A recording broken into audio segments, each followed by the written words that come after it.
Hello साथियों, नमस्कार। एक ही ऑनलाइन क्लास में आपका हार्दिक स्वागत है। मैं अजय सर आप लोगों के बीच साथियों टीजीटी पीजीटी आर्ट यानी कला से संबंधित साथियों महत्वपूर्ण वीडियो पे प्रश्न लेके आए साथियों। जो हमारा ये जो वीडियो है साथियों, ये जो 30 का डोज है जो बहुत ही महत्वपूर्ण है साथियों 2022 की दृष्टि से एग्जाम के। तो आज हम 9वां भाग इसका देखेंगे। कौन सा भाग देखेंगे साथियों? तो 9वां भाग देखेंगे।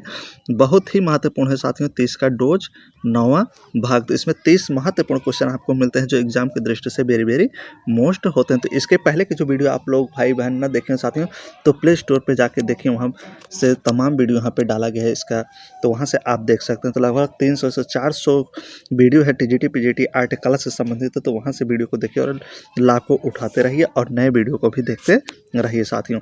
तो देखते हैं जो सबसे पहले आज है स्क्रीन पे वीडियो अच्छा लगे तो वीडियो को लाइक सब्सक्राइब कमेंट जरूर करिए और वीडियो को अधिक मात्रा में दोस्तों शेयर करिए साथियों। तो लाइक और कमेंट करने से आपका कुछ जाता नहीं है साथियों, ठीक है ना। डाटा आपको वैसे भी जाएगा। आप मोबाइल चलाकर सोच रहे हैं कि मेरा डाटा चला जाएगा, चुक जाएगा, कम हो जाए, तो ऐसी कोई बात नहीं, क्योंकि आप मोबाइल पे वीडियो देख रहे हैं तो डाटा आपका स्वयं जाना ही जाना है।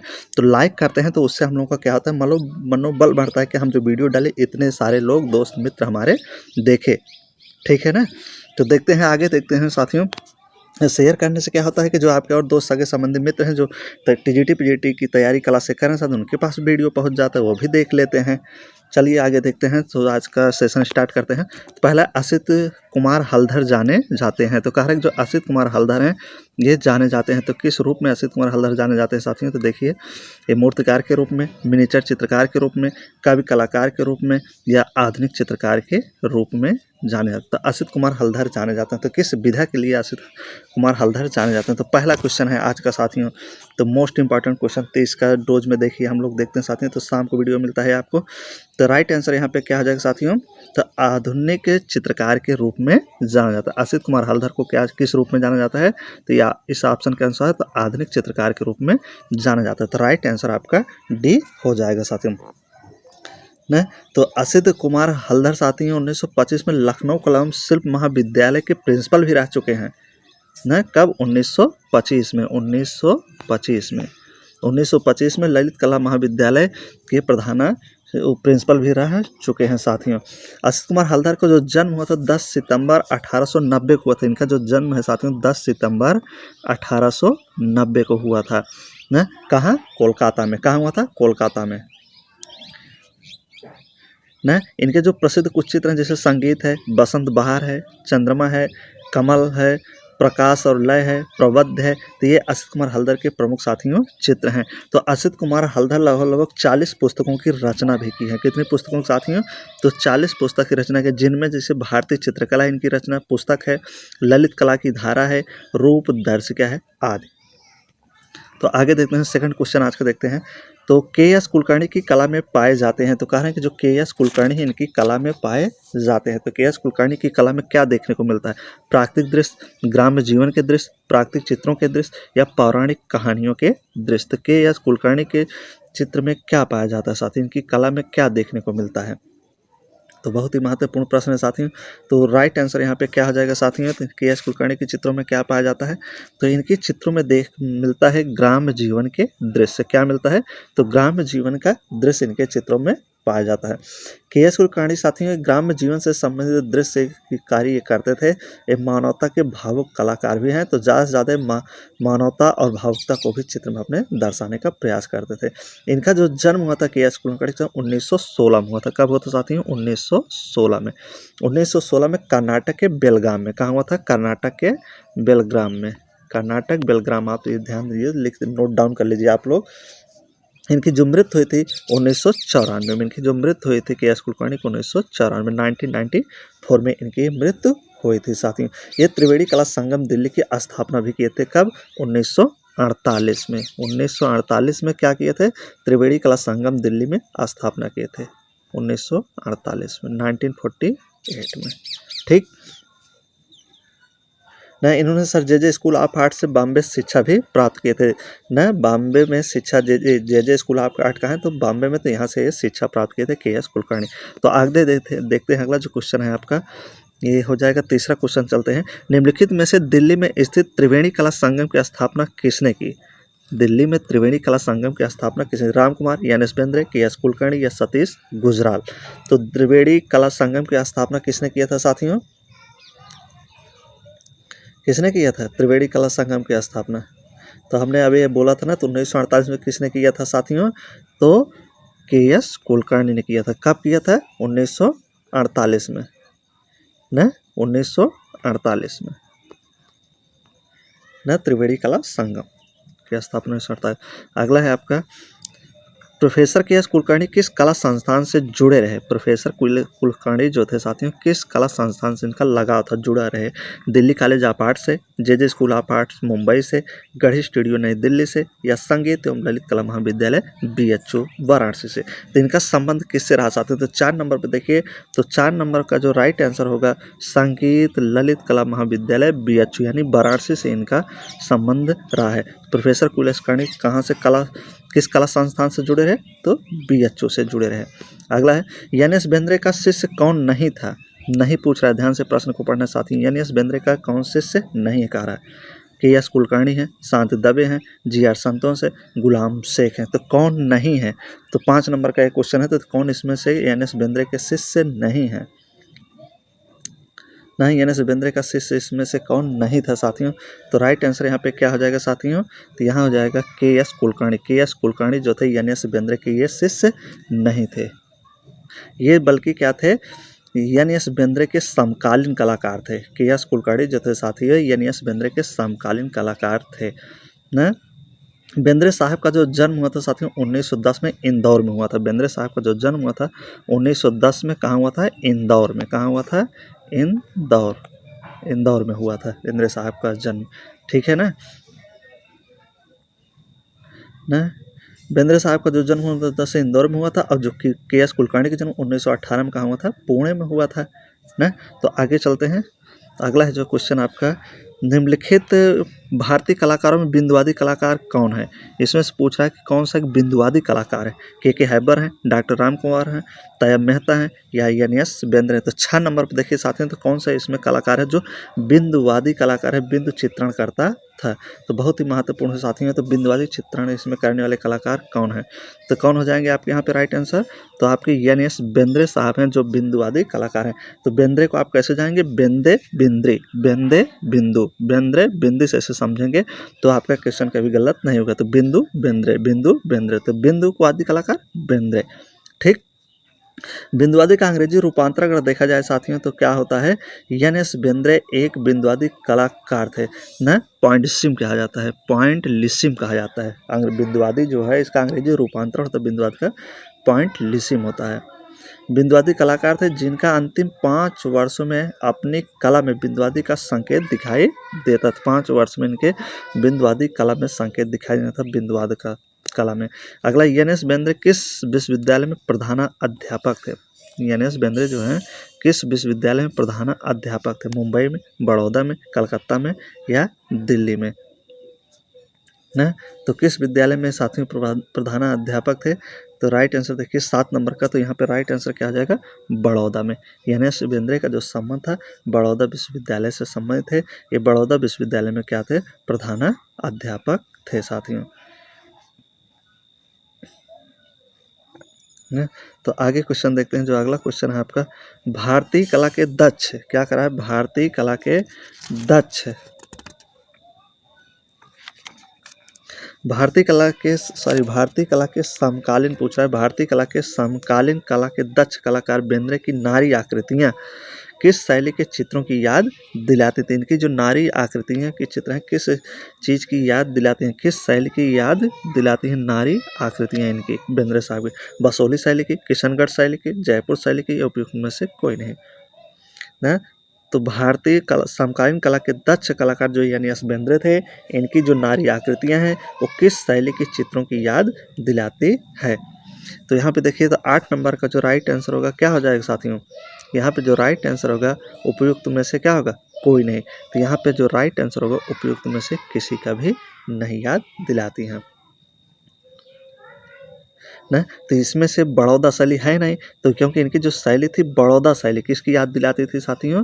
तो बड़ौदा शैली की याद दिलाती थी। तो ऑप्शन में बड़ौदा शैली है ही नहीं, तो इसलिए यहाँ पे राइट आंसर को उपयुक्त में से कोई नहीं होगा। तो बड़ौदा शैली की याद दिलाते थे। अगले प्रश्न पढ़ते हैं। के हैबर के अंतिम के हैबर के अंतिम दिनों की चित्र शैली कैसी है?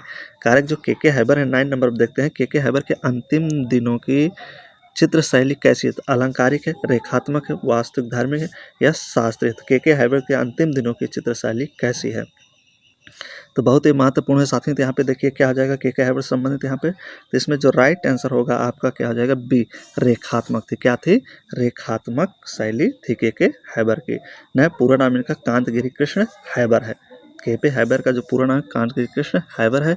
न इनका जो जन्म हुआ था दक्षिण कर्नाटक में हुआ था। कहाँ हुआ था साथियों? दक्षिण कर्नाटक में एक छोटा सा गांव था, वहीं पे हुआ था। तो कब हुआ था? तो 1911 में। कब हुआ था? 1911 में कर्नाटक में, दक्षिण में पड़ता है कर्नाटक, वही में इनका के हैबर का जन्म हुआ था। अब मृत्यु इनकी जो थी 85 वर्ष की, जब 85 वर्ष के उम्र में थे तभी इनकी मृत्यु हो गई थी 1996 में। 1996 में इनकी मृत्यु हो गई थी मुंबई में। न 1980 में देखा जाए तो ललित कला अकादमी के चेयरमैन भी थे के हैबर जो थे साथियों। 1980 में क्या थे? ललित कला अकादमी के क्या थे? चेयरमैन थे 1980 में। न 1961 में इन्हें पद्मश्री पद्म विभूषण सम्मान भी मिला था न। तो 1961 में इन्हें कौन सा पुरस्कार मिला है? तो पद्मश्री, और 1989 में पद्म भूषण सम्मान ये पा चुके हैं साथियों। तो राइट आंसर क्या था? रेखात्मक था। अगले प्रश्न की तरफ बढ़ते हैं। सशक्त रेखांकन के लिए प्रसिद्ध चित्रकार कौन है? सशक्त रेखांकन के लिए जो प्रसिद्ध चित्रकार हैं साथियों कौन है? तो हैं आपके के हैबर साहब। के हैबर साहब जिन्हें 1961 में, कब? 1961 में क्या मिला था? पद्मश्री। क्या मिला था? पद्मश्री मिला था।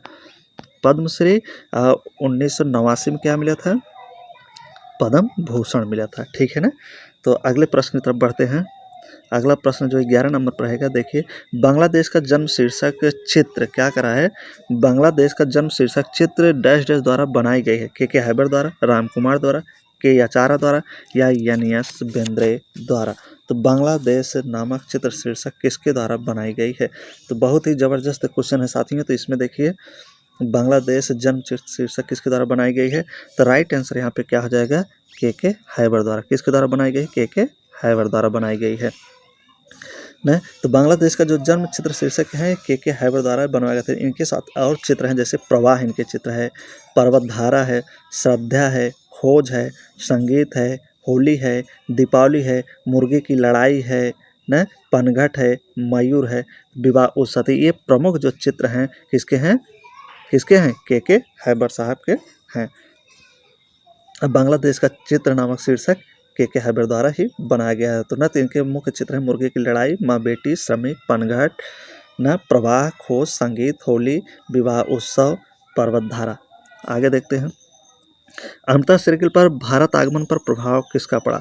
जब अमृता शेरगिल जब भारत आए थे इन पर किसका प्रभाव पड़ा था? लोक कला का, अजंता चित्रों का, राजस्थानी चित्रों का या बंगाल पुनर्जागरण कला के चित्रों का? तो 12 नंबर पर देखते हैं। तो 12 नंबर का जो राइट आंसर होगा साथियों, तो अमृता शेरगिल के ऊपर जब भारत में आई थी तो इनके ऊपर किसका प्रभाव पड़ा था?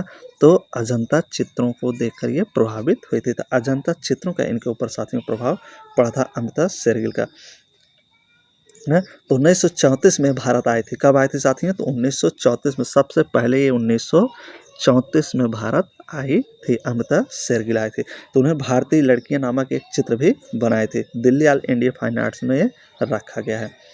इन्हें स्वर्ण पदक भी मिल चुका है साथियों। क्या मिला है? स्वर्ण पदक मिला है। तो वर्ष 1936 या 37 में, 1936 और 37 में अगर देखा जाए तो इन्हें स्वर्ण पदक मिल चुका है अमृता शेरगिल को न। अमृता शेरगिल के जो प्रमुख चित्र जैसे वधु का श्रृंगार हो गया, गणेश पूजा हो गया, त्रवणकोर के बालक हो गया, स्त्रियां हो गया, नील वासना इत्यादि, ये अमृता शेरगिल के चित्र हैं न। इनके चित्रों पर देखा जाए तो विषाद का दिखाई देता है, विषाद का भाव दिखा, जैसे इनके भिखमंगे हो गया, ग्रामीण हो गया, निजी चित्र पे भिखमंगे का प्रभाव देखने को मिलता है न। अगला है इनका चित्र, देखिए अगला 13 नंबर पर देखते हैं। भारतीय कला की प्रेरणा सर्वप्रथम अमृता शेरगिल को कहाँ से मिली न? तो 13 नंबर हो, 14 नंबर हो गए। 14 नंबर देखते हैं। 14 नंबर पे भारतीय कला की प्रेरणा सर्वप्रथम अमृता शेरगिल को कहाँ से मिली? जो भारतीय कला थी इसकी प्रेरणा सर्वप्रथम अमृता शेरगिल को कहाँ से, भारतीय कला की प्रेरणा सर्वप्रथम? तो अजंता एलोरा चित्रों से, राजा रविवर्मा से, मुगल चित्रों से या बंगाल शैली से? तो भारतीय कला की प्रेरणा सर्वप्रथम अमृता शेरगिल को कहाँ से मिली? भारतीय कला की प्रेरणा सर्वप्रथम अमृता शेरगिल को कहाँ से मिली? तो ये होगा साथियों 13 ही नंबर है, सॉरी 13 नंबर है। तो यहाँ पे अजंता चित्रों से ही इनको मिले थे। अगला है आपका भारतीय विषयों को पाश्चात्य शैली में, भारतीय विषयों को पाश्चात्य शैली में किसने चित्रित किया है? तो ऐसे कलाकार कौन थे? तो दो कलाकार थे, कल वाले वीडियो में हमने बताया था। एक तो एम.एफ. हुसैन, सॉरी राजा रविवर्मा थे, और दूसरा कौन है? अमृता शेरगिल, जो भारतीय विषयों को पाश्चात्य शैली में चित्रित किए हैं। तो बद्रीनाथ आर्य, के.एस. कुलकर्णी, अमृता शेरगिल या सुखवीर सिंघल? तो यहाँ पाश्चात्य शैली को भारतीय विषयों में चित्रित करने वाली कौन हो जाएंगे? अमृता शेरगिल जी हो जाएंगे। तो राइट आंसर यहाँ पे आपका सी हो जाएगा 14 का। अगले क्वेश्चन पर बढ़ते हैं। 15 नंबर पर अमृता शेरगिल द्वारा बनाया गया चित्र थ्री गर्ल्स क्या कर रहा है? अमृता शेरगिल द्वारा थ्री गर्ल्स, 3 लड़कियां किस माध्यम से चित्रित की गई हैं? तो किस माध्यम से चित्रित? तैल रंग से, जल रंग से, टेम्परा रंग से या एक्रेलिक रंग से? तो किस माध्यम से चित्रित गए हैं साथ में? 15 नंबर देखिए, तो ये जो है तैल रंग से इनका चित्रण अमृता शेरगिल जी ने किया है। तो किसका चित्र बना है? तो 3 लड़कियों का ना, 3 लड़कियों का जो चित्र अमृता शेरगिल बनाई हैं, तो ये किस माध्यम बनाए हैं? तो तैल माध्यम में बनाई हैं ना। इनका जो जन्म हुआ था कहाँ हुआ था? हंगरी में। 30 जनवरी 1931 को हंगरी के बुडापेस्ट में हुआ था इनका जन्म। इनके पिता जो थे भारतीय थे, इनके जो पिता थे भारतीय पंजाब के थे, और माता जो थी हंगेरियन थी साथियों, है ना। इनकी जो शिक्षा दीक्षा होती है वो पेरिस में ही होती है साथियों। इनकी मृत्यु अगर पूछा जाए तो साथियों कहाँ थे ना? 5 दिसंबर, कब हुआ था? 5 दिसंबर 1941 को। 1941 को कहाँ हुए थे? पाकिस्तान लाहौर में। पाकिस्तान लाहौर में 5 दिसंबर 1941 को हुआ था। 5 दिसंबर है ये, ठीक है ना। इनकी मृत्यु हो गई थी। अगला है अमृता शेरगिल के कार्यों को किसने प्रोत्साहित किया था? जो अमृता शेरगिल है इनके कार्य को किसने प्रोत्साहित किया ना? तो कौन सा क्वेश्चन होगा साथी? ये 16 नंबर होगा ना।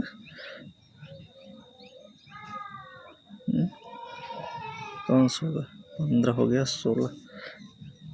तो अमृता शेरगिल के कार्य को किसने प्रोत्साहित किया था? तो अमृता शेरगिल के जो कार्य है इसको किसने प्रोत्साहित किया साथियों? तो देखिए ऑप्शन में बताइए थोड़ा आप लोग।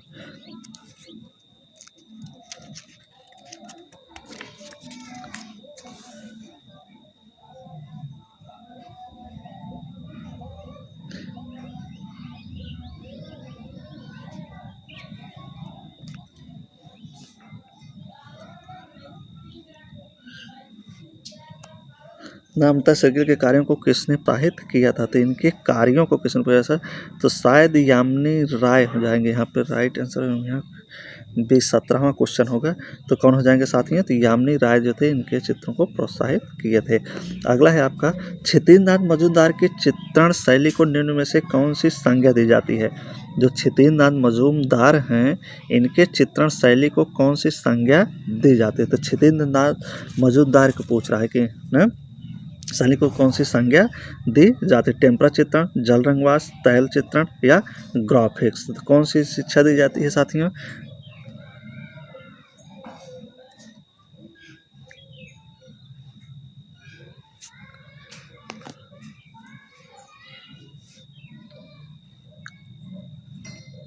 क्षितिज मजूमदार की चित्रण शैली को निम्न में से कौन सी संज्ञा दी जाती है? तो राइट आंसर यहाँ पे क्या आ जाएगा साथियों? तो जल रंग वास की संज्ञा दी जाती है। तो राइट आंसर आपका क्या आ जाएगा? बी हो जाएगा साथियों। क्या आ जाएगा? बी। क्षितिज मजूमदार की जो चित्रण शैली हो जल रंग वास की संज्ञा दी जाती है। इनका जो जन्म होता है 1891 में होता है। क्षितिज मजूमदार का जो जन्म होता है 1891 में बंगाल में हुआ था। कहाँ हुआ था? बंगाल में। इनकी जो मृत्यु हुई थी 1975 में इनकी मृत्यु हुई थी साथियों। ये वैष्णव चित्रकार के रूप में जाने जाते हैं।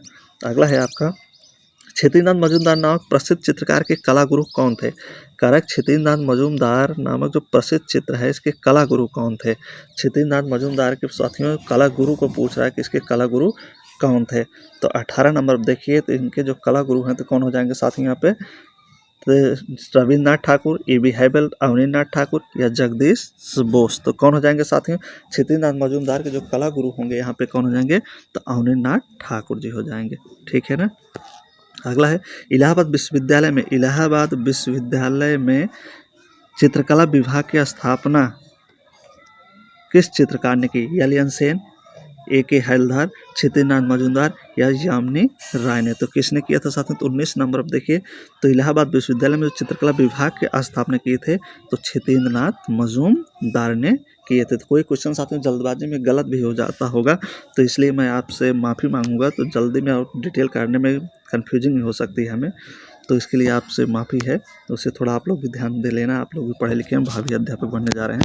तो जल्दबाजी के कारण मैं सोचता हूँ कि वीडियो बहुत ज़्यादा लंबा ना हो, लेकिन फिर भी वीडियो लंबा जब मैं डिटेल बताना शुरू करता हूँ। तो कौन थे साथियों? क्षेत्रीनाथ मजूमदार थे जो चित्रकला विभाग के स्थापना किए थे ना। तो कहाँ? इलाहाबाद में। कहाँ पे किए थे? इलाहाबाद में ना। अगला है आपका चैतन्य का गृहत्याग क्या कर रहा है? 20 नंबर क्वेश्चन देखते हैं।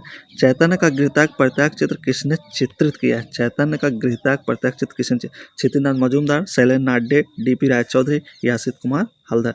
जो चैतन्य नाथ है, चैतन्य संत कौन बताया गया साथियों? तो क्षेत्रीनाथ मजूमदार थे। जो चैतन्य नाथ कलाकार थे ना, वैष्णव संत भी इन्हें कहा जाता है। तो यही थे कलाकार जो चैतन्य गृह का परित्याग चित्र बनाए थे साथियों।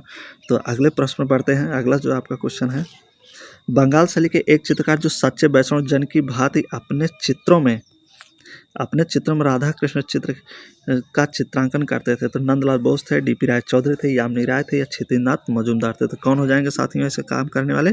तो क्षेत्रीनाथ मजूमदार थे, जिसमें वैष्णव संत कलाकार कहा जाता था। तो कृष्ण और राधा के सच्चे भक्त थे और चित्रकारी इन्हीं की करते थे।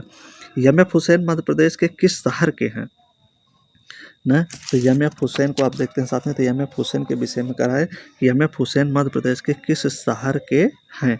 तो यहाँ पे जो क्वेश्चन होगा 22 नंबर का होगा, भोपाल, इंदौर, ग्वालियर या सतना। तो M.F. हुसैन कहाँ के हो जाएंगे साथ में? तो M.F. हुसैन जो होंगे ये कहाँ के हो जाएंगे? इंदौर से। तो M.F. हुसैन का जो जन्म हुआ था ये इंदौर में हुआ था। कहाँ हुआ था साथियों? इनका जन्म हुआ था इंदौर पे। M.F. हुसैन का पूरा नाम मकबूल फिदा हुसैन। इनका जो जन्म हुआ था पड़रापुर जिला सोलापुर। गलत कर रहा हूँ क्या साथियों?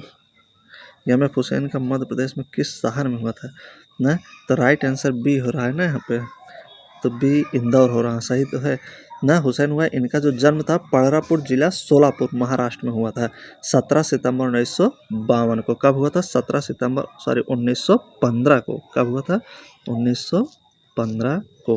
वीडियो लंबा रहा इसलिए कुल जल्दबाजी में गलत हो रहा। तो 17 सितंबर का दिन था, 17 सितंबर 1915 को इनका जन्म पड़रापुर जिला सोलापुर महाराष्ट्र में था। तो यहाँ पे देखिए, तो जो इंदौर है महाराष्ट्र में पड़ेगा, तो यहाँ पे राइट आंसर बी ही होगा साथियों। तो क्या हो जाएगा? बी।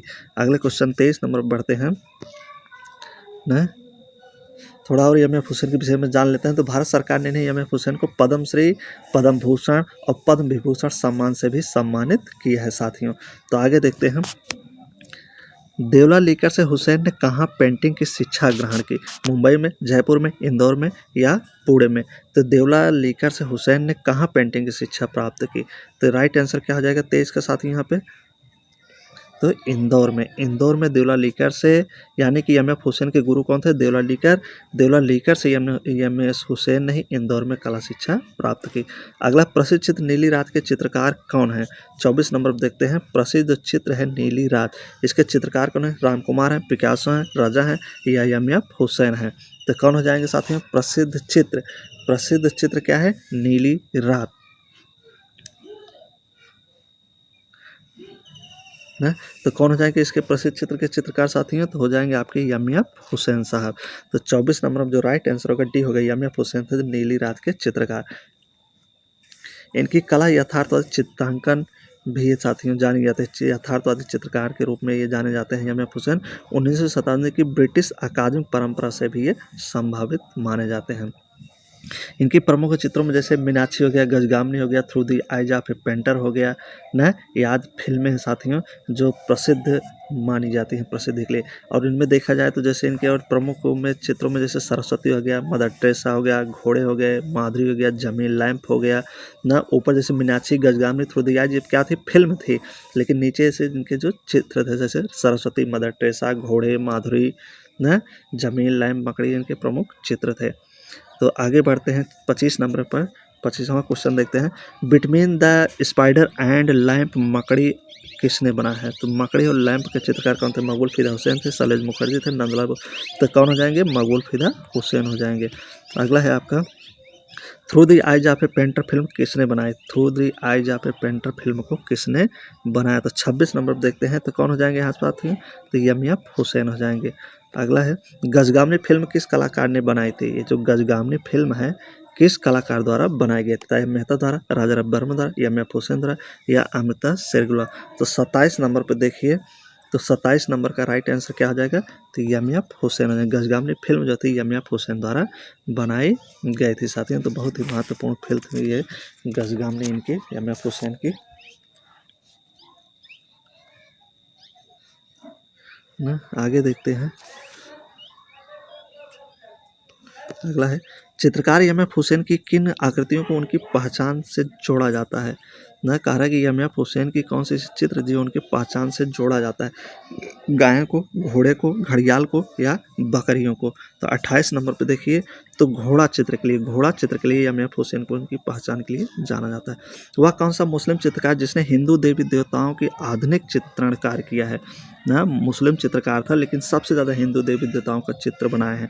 सलीम शेख, गुलाम रसूल संतोष, यमियत हुसैन या AR चुगताई? तो 29 नंबर पर देखिए तो कौन हो जाएंगे साथियों? तो यमियत हुसैन थे जो सबसे ज़्यादा मुस्लिम चित्रकार थे, लेकिन हिंदू देवी देवताओं की सबसे ज़्यादा इन्होंने चित्रण कार्य किया है साथियों ना। और इन्हीं के कारण इन्हें विरोध का यातना झेलना पड़ा। और 2006 में साथी इन्हें क्या हुआ? भारत का नागरिकता भी छोड़नी पड़ी ना। 2006 में क्या हुए थे? ये भारत से ये विदा लेके और भारत छोड़ दिए। विदा लेके यहाँ से कहाँ चले गए थे? कतर चले गए थे। कहाँ चले गए थे साथियों? कतर चले गए थे। इनका एक चित्र था साथियों, भारत माता, नग्न भारत माता। क्या था साथियों? नग्न भारत माता का चित्र बनाए थे। उसी का विरोध करने पर इन्हें 2006 में यहाँ से हटा दिया जाता है, खदेड़ जाता है। भारत की नागरिकता छोड़कर ये कतर की नागरिकता प्राप्त कर लेते हैं। बाद में लंदन में जाकर इनकी मृत्यु हो जाती है साथियों। अगला प्रश्न है आपका और आखिरी और लास्ट क्वेश्चन है, यमियत हुसैन द्वारा निम्नलिखित महाभारत श्रृंखला के चित्र सतह क्या था? सतह पूछ रहा है कि महाभारत श्रृंखला की जो सतह पे चित्रकारी की तो कैसी थी? रेशम का कपड़ा था, लकड़ी का फलक था? सतह की बात कर रहा है, कैसा था? कैनवास था, हस्त निर्मित कागज था? तो कैसी सतह थी साथियों? तो बहुत ही महत्वपूर्ण प्रश्न है। यहाँ पे देखिए यमियत हुसैन की महाभारत श्रृंखला की सतह कैसी थी पूछ रहा है। तो सतह यहाँ पे क्या हो जाएगा साथियों? तो सतह जो थी वो कैनवास था। क्या था साथियों? कैनवास सतह पे इन्होंने महाभारत चित्र श्रृंखला को बनाए थे। तो इनके द्वारा तमाम साथियों चित्र थे, सिनेमा पोस्टर तमाम ये बना चुके हैं साथियों न। तो बहुत फेमस कलाकार से साथियों। तो चलते हैं, दीजिए इजाज़त। जब तक नेक्स्ट वीडियो लेके आएंगे तब तक के लिए best of luck. So thank you. उम्मीद है कि वीडियो आप लोगों को बहुत अच्छा लगा साथियों। तो वीडियो अच्छा लगा तो लाइक और सब्सक्राइब कमेंट जरूर करिए और वीडियो को अधिक से अधिक मात्रा में साथियों शेयर करिए। धन्यवाद।